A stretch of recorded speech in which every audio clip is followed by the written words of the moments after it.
আসসালামু আলাইকুম সুপ্রিয় দর্শক, আজ আমি আপনাদের মাঝে শহীদ সোহরাওয়ার্দী মেডিকেল কলেজ হসপিটালে যেভাবে খুব সহজে চিকিৎসা নিতে পারবেন সেই বিষয়ে খুবই গুরুত্বপূর্ণ কিছু তথ্য তুলে ধরব।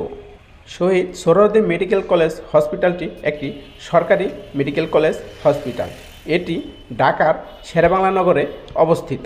এই হসপিটালের জরুরি বিভাগ 24 ঘন্টা খোলা থাকে এবং সেই সাথে এখানে রয়েছে আউটডোর।